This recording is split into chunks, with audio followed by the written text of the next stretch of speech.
আসসালামু আলাইকুম বন্ধুরা, সবাই কেমন আছেন? জুয়েল ইলেকট্রনিক্স অ্যান্ড সাউন্ডের পক্ষ থেকে নতুন আরেকটি ভিডিওতে আপনাদেরকে স্বাগতম। তো আজকের ভিডিওটা হচ্ছে একটা পুরাতন নষ্ট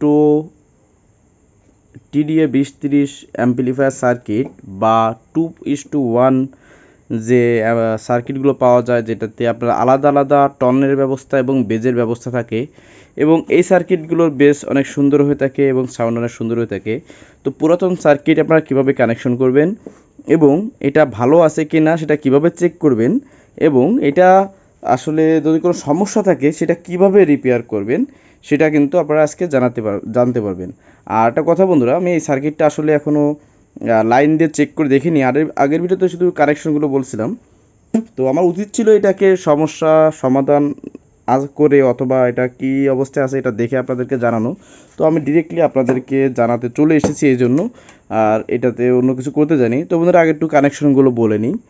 এখানে যে সার্কিট দেখতে পাচ্ছেন, এই সার্কিটের এখানে একটা দুটো তিনটে, এটা 3 ফেজ সংযোগ দিতে হবে। 2 ফেজ দিলে হবে, শুধু গ্রাউন্ড ঠিক রেখে একটা পজিটিভ যে কোনো সাইডে একটা ফেজ লাগিয়ে দিলে আপনার 2 ফেজ দিয়ে এটা চলবে। সেক্ষেত্রে তবে 2 ফেজ এই ধরুন এখানে একটা 12 ভোল্ট 3000 মিলি অ্যাম্পিয়ার আছে। তো আপনি যদি এখানে একটা ফেজ বাদ দিয়ে দুটো ফেজ লাগান শুধু গ্রাউন্ডটা ঠিক রেখে, সেক্ষেত্রে আপনি একটু কম এম্পিয়ার লোড পাবেন। যখন দুটো তারে 3 ফেজ সংযোগ এখানে লাগাবেন, সেখানে একটু বেশি এম্পিয়ার লোড পাবেন। আবার এখানে যদি এই দুটো তারের যে অ্যাম্পিয়ার আছে, এই অ্যাম্পিয়ার সমপরিমাণ একটা তার যদি আপনি বের করতেন, সেক্ষেত্রে একটা দিলে যথেষ্ট ছিল।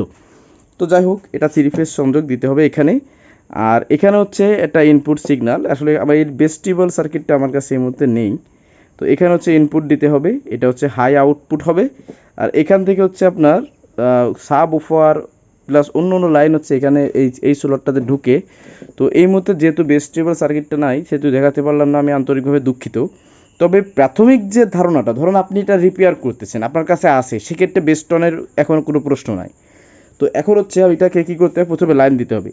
তো প্রথমে লাইন দেওয়ার জন্য আপনার চাইলে এই পাশ থেকে একটা লুপ দিয়ে দিতে পারেন, আবার চাইলে এই পাশটা দিতে পারেন।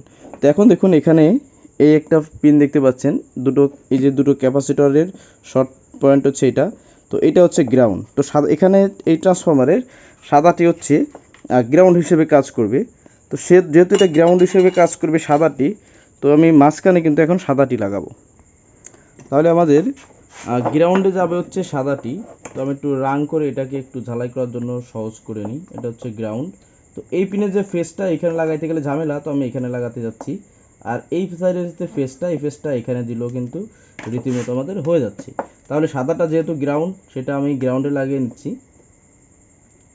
আর এই দুটো যেহেতু ফেস কানেকশনটা দেখালাম আপনাদেরকে, সেহেতু আমি এখানে লাগিয়ে নিলে আমার জন্য সহজ হচ্ছে, যেহেতু এটাকে আমি টেস্ট করব। তো টেস্ট করার আগে কিন্তু আরও একটা কাজ করতে হবে, সেটা হচ্ছে আপনারা একটু খেয়াল করে দেখবেন যে যেহেতু পুরাতন সার্কিট, অনেক স্প্রিন মিস থাকতে পারে। এই মিস স্প্রিনগুলো ঝালাই নর্মাল থাকলে ঝালাইগুলো সুন্দরভাবে তাকে দিয়ে নিতে হবে। না হয় কিন্তু এই মিস থাকার জন্য, শর্ট থাকার জন্য বা কোনো সমস্যা থাকার জন্য যদি এই সার্কিটটা ক্র্যাশ করে, তাহলে ভালো সার্কিটটা কিন্তু হাতে ধরে নষ্ট করার মতো হয়ে গেল, এই আর কি। মানে একটু অসতর্কতার জন্য কিন্তু এটা কিন্তু বড় আকারের ক্ষতি হতে পারে। যেহেতু আপনার কাছে ধরেন এর একটাই আছে, সেহেতু নষ্ট হলে তো আপনাকে রিপেয়ার অবশ্যই করতে হবে, না হয় পুরো সিস্টেমটা লস। তো দেখুন আমি কানেকশনটা দিলাম। এখন আমার কি করতে হবে, স্পিকার লাইন দিতে হবে এবং এখানে একটা ভোল্টেজ দিতে হবে 220 ভোল্ট ইত্যাদি। তো এখন একটা সিরিজ কোড দিয়ে আমার এটাকে লাইন দিতে হবে। যেহেতু এটা নতুন ট্রান্সফরমার, এটা এখনও কাটা হয়নি, সেহেতু আমি তারটা ইনসুলেশন মানে পিভিসিটা বেস করে নিচ্ছি, তারটা কেটে নিচ্ছি। এখন একটা সিরিজ কোড আমি এখানে জোড়া দিচ্ছি। দেখুন একদম ইজি। আসলে এইগুলোর কিছু পয়েন্ট আছে, যে পয়েন্টগুলো যদি আমরা দেখতে পারি, বুঝতে পারি, এটাকে একটু দূরে রাখি, তাহলে কিন্তু আমাদের জন্য সুবিধা। আমি কিন্তু এখন লাইন দিব না, কারণ আমি চেক করবো তো স্পিকার দিয়ে। তো বন্ধু দেখুন, এই যে তারটা দেখতে পাচ্ছেন, এটা হচ্ছে একটা স্পিকারের তার। তো সেক্ষেত্রে এখন এটাকে একটু রাং করে নিলে আমার জন্য সুবিধা হবে। এজন্য এরকম রাং করে নেবেন, সুবিধা আছে আপনার, ঝালাই করার জন্য ভালো হয়, যে কোনো পয়েন্টে খুব সহজে ঝালাই করা যায়। এখন স্পিকারের আউটটা নিতে হবে আমাদের গ্রাউন্ড ফেজ থেকে। তো গ্রাউন্ড ফেজ এটা, তো এখান থেকে নিলে হচ্ছে, যেহেতু আমি এটা চেকের জন্য যে এটা ভালো আছে কি না, আর যদি ডিস্টার্ব থাকে তাহলে তো অবশ্যই এটা রিপেয়ার করতে হবে। তো কারণ এই যে 3টে আইসি আছে এখানে, 3টা আইসির একটাই গ্রাউন্ড হবে, প্লাস হবে 3টা। তো দেখুন এই যে সার্কিটের এই যে আইসিটা দেখতে পাচ্ছেন, এই আইসিটাকে যদি এইভাবে উল্টায় ধরি তাহলে একদম উপরের লেফট সাইডের পিনটা হবে স্পিকার প্লাস আউটপুট। তো প্রথমে এই সার্কিটটাকে আমি চেক দেওয়ার জন্য লাগাবো। আসলে এটা কি শর্ট আছে কিনা আদৌ আমি জানি না। এই লাইন দিলাম। এখন একটা সিরিজ বোর্ড নেবেন, আর সিরিজ বোর্ডের আপনারা 40 ওয়াটের একটা বাল্ব নেবেন। তো 40 ওয়াটের বাল্বটা নেওয়ার কারণ হচ্ছে কি, এই ট্রান্সফর্মারগুলোর অ্যাম্পিয়ারটা অনেক কম হয়ে থাকে, লোড ক্যাপাসিটি খুব কম হয়ে থাকে, যেটা অনেক সময় শর্ট হলে অনেক আপনার এই 100 ওয়াট বা 200 ওয়াট বাল্বে অনেক সময় শো হতে সময় লাগে, অনেক সময় ছোট শর্ট থাকে এবং শর্টটা অনেক ছোট, যার কারণে আপনার এটা অনেক সময় বড় বাল্বে বোঝা যায় না, যেটা ছোটো বাল্ব নিলে সুবিধা হবে। তো বিসমিল্লাহ আমি লাইনটা দিচ্ছি। তো বন্ধুরা, বক্সে আমি একটা হামিং পাচ্ছি, কিন্তু এটা কিসের জানি না, তবে আমার স্পিকারে কিন্তু কোনো শর্ট নাই দেখেন, মানে বাতিতে। তো এখন দেখি এইটার ইনপুটটা কোথা থেকে আসছে। এই যে পিন, এখানে একটা গ্রিড দিব, হালকা একটু আসে, এটা নাই, এটা আসে একটু, এটাই বেশি আসে। তার মানে আমি বুঝতে পারতেছি আমার এই যে গ্রিড কিন্তু নিচে। বন্ধুরা দেখুন, আমি কিন্তু জানতাম না, বিশ্বাস করেন, আপনাদেরকে আমি বোকা বানাচ্ছি না বা অন্য কিছু। অনেক সময় অনেকে এরকম করে, তাই বলতেছি। অনেক সময় আমিও করি, আসলে বোকা বানানো না, মানে মিথ্যা বলা বা কোনো কিছু। এটা আমি আগে কখনো লাইন দিইনি, এই প্রথম লাইন দিলাম। তাহলে এই সাইডের এই পিনটা হচ্ছে আমার একটা হাই পার্টের জন্য, ছোট স্পিকারের জন্য একটা।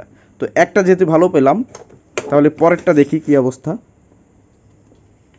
তো পরেরটা সেম নিয়মে, এই আইসিটার এই পাশের পিনটা যদি প্লাস আউট হয়, তাহলে এখানে দেখুন আরেকটা আইসি আছে মাঝখানে, এই যে। তো এই আইসিটার প্লাস আউট এই পিন থেকে অবশ্যই হবে, কারণ সবগুলোর মানে আইসির একই ডাটা থাকে, একই ইনপুট আউটপুট থাকে, মানে আপনার সিস্টেম। কখনো এটাকে ব্রিজ মুড করলে সেটার অপশন আলাদা। তো এটাকে আমি দিলাম, এখন আবারও কারেন্টে প্লাগ করলাম, করার পরে তো আগে কিন্তু এই সাইডের এটা হচ্ছে আমি গ্রিড পাইছি, এখন দেখি এবার পাচ্ছি এইটাই। আগে পেয়েছিলাম এই কর্নারের পিনটাই গ্রিড, এবার পাচ্ছি এই পিনটাই গ্রিড। তার মানে আমার এই আইসিটাও ভালো আছে, ব্যাস গেল। এটাকে তাহলে আমি খুলে দিলাম। আপনারা অবশ্যই খুলে কাজ করবেন, কারণ যদি কখনো কোথাও কোনো পিন শর্ট হয়ে যায়, সেক্ষেত্রে আইসিটা নষ্ট হয়ে যাবে। আর 20-30 আইসি কিন্তু, বা এদের 30 দিয়ে 20-30 বা অনেকে বলেন 2030, এরকম এই আইসিগুলো কিন্তু অতিরিক্ত গরম হয়। তাহলে সেম নিয়মে আমার এইটার লাইন দেখতে হবে। তাহলে এইটার পিনটা আউট, এই যে আমি ডিরেক্টলি আইসির গোড়া থেকে নিচ্ছি, যেহেতু এখন চেকের সময় তো বেশি মাতব্বরি করা ভালো না। তো দেখুন এটাকে লাগালাম। এখন আমার আবারও আগের পজিশনে যেয়ে এটাকে প্লাগ ইন করতে হবে। দেখুন প্লাগ ইন কিন্তু হয়েছে। হওয়ার পরে এবার আসুন, তাহলে এই সাইডের এখানে যে পিনটা আছে, এই দুটো পিনে কিন্তু লাইন আমি পেয়েছি। এবার আসুন পরেরটাই নাই, কিন্তু কর্নারটা আছে, এই সাইডের কর্নারটা আছে, দেখুন এই যে।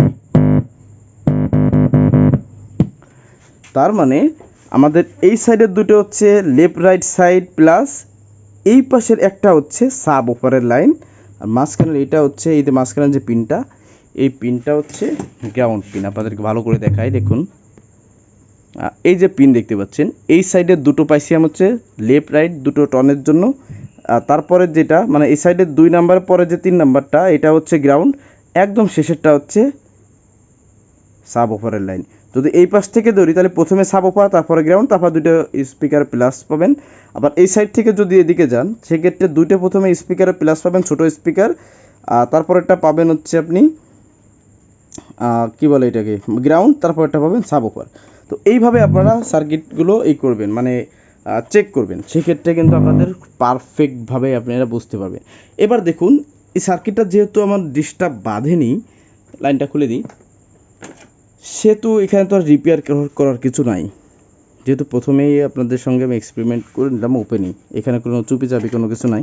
তো এখন কথা হচ্ছে, ধরুন আপনার এই আইসিটায় লাইন আসতেছে না, আমি লাইনটা খুলে দিই। ও আরেকটা কথা বন্ধুরা, এখানে আগে আপনাদেরকে দেখাই 2 ফেজ দিয়ে কীভাবে চালাবেন। দেখুন এটা দিয়ে দরকার প্রয়োজন আরেকটা ভিডিও বানিয়ে দিব। এখানে আমি একটা ফেজ দেখুন খুলে দিয়েছি, যে এই খুলে দিলাম, এটা খুলে রেখে দিলাম। এখন এটাকে আমি কারেন্টে প্লাগ ইন করলাম, করার পরে যেহেতু আমার সংযোগ টানা রয়েছে, আমি সাব ওভারটা একটু কিক দিই, দেখুন 2 ফেজে কিন্তু আমার চলতেছে। মাত্র যে গ্রাউন্ড ফেজটা ঠিক রেখে আমি একটা ফেজ খুলে দিয়েছি, আমার এটা কিন্তু চলতেছে। আপনারা কিন্তু চাইলে এভাবেও এটা চালাতে পারবেন। তবে যদি 3 ফেজ ট্রান্সফরমার থাকে সেখানে আপনার ওইটা 3 ফেজ লাগালে অ্যাম্পিয়ারটা একটু বেশি পাবেন, আর যদি 2 ফেজ লাগানো এখানে তাহলে একটু অ্যাম্পিয়ারটা কম পাবেন। আবার কোনো ট্রান্সফরমার দেখবেন 2 ফেজে প্রচুর পরিমাণ অ্যাম্পিয়ার, এই পরিমাণ অ্যাম্পিয়ার যদি আপনি 2 ফেজে পান সেখানে 3 ফেজ কী জন্য লাগবে? 3 ফেজ মূলত অ্যাম্পিয়ার বেশির জন্য ব্যবহার করা হয়। তাহলে বন্ধুরা আপনারা দেখলেন যে আমি কীভাবে এটার কানেকশন করলাম এবং চেক দিলাম। তো সার্কিটটা যেহেতু ভালো পেয়েছি, ভালো কথা। তো নেক্সট টাইমে আমি আপনাদেরকে আরেকটা ভিডিও দেওয়ার চেষ্টা করবো অন্য এক সময়, যদি সময় সংক্ষেপে মানে সব দিতে পেরে উঠি। সেটা হচ্ছে কি, এই সার্কিটটা আপনারা কোনো প্রকার বেস্ট মানে আপনার ওই এর যে অরিজিনাল বেস্টন এটা ছাড়াও আপনারা এই 3টে আইসি দিয়েই হাই পার্টের জন্য বা নর্মালি আমরা যে বেস্টিবল সার্কিটগুলো ব্যবহার করি, যেমনটা ধরুন এরকম, তো এরকম সার্কিট দিয়েও আপনার ডিরেক্টলি এটাকে প্লেন বরাবর আপনারা বাজাইতে পারবেন। বেশ কমাইলে কমবে, বাড়াইলে বাড়বে প্রতিটা আইসি থেকে। এমনি তো সাধারণত ছোটো দুটোই টন বেশি আসে, বড়টা বেদ আসে। আপনি এরকম করতে পারবেন। কোনভাবে কি সেটা আপনাদেরকে নেক্সট টাইমে দেখায় দেবো। আবার চাইলে কিন্তু এখানে আপনারা একটা দিয়ে সবগুলো থেকে সাব অফার বের করতে পারবেন, সবকটা আইসি থেকে সাব অফার বাজবে, এরকম করতে পারবেন। সেটা আপনাদেরকে আমি পরে এক সময় অন্য কোনো ভিডিওতে যদি সময় পাই আমি দেখায় দেবো। যেহেতু সার্কিটটা ভালো পাইছি, মাশাআল্লাহ ভালো হয়েছে, পুরনো সার্কিট ভালো লাগলো। তো বন্ধুরা অনেক কথাই বললাম, ছোটো বিষয় নিয়ে ভিডিও অনেক বড় হলো। তো এখন যারা চ্যানেলটিকে সাবস্ক্রাইব করেন নেই অবশ্যই চ্যানেলটিকে সাবস্ক্রাইব করে দেবেন এবং পাশে থাকা বেল আইকনটি অল করে দেবেন। আর বন্ধুরা যারা অলরেডি সাবস্ক্রাইব করে দিয়েছেন আমি তাদের প্রতি কৃতজ্ঞ। তো বন্ধুরা সবাই ভালো থাকুন, আল্লাহ হাফেজ।